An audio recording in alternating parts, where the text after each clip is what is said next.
kehadiran BPOM, kerja pemerintah Kota Palembang agak sedikit ringan.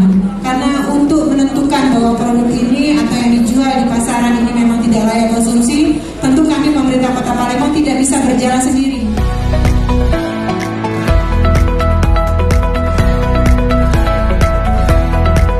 Mungkin teman-teman dia sudah dapat. Jadi dengan nilai ekonomi produk yang kita musnahkan hari ini dengan lintasan terkait sebesar 179.837.850 rupiah. Ya, terima kasih. Kami sekali lagi mengucap syukur hari ini kita bersama-sama dengan BPOM dan juga kawan-kawan dari Polda, YLKI, Dinas Perdagangan Provinsi, ya, dan dinas terkait. Akhirnya kita bisa memusnahkan beberapa barang temuan kita sejak tahun 2022 dari awal Januari sampai dengan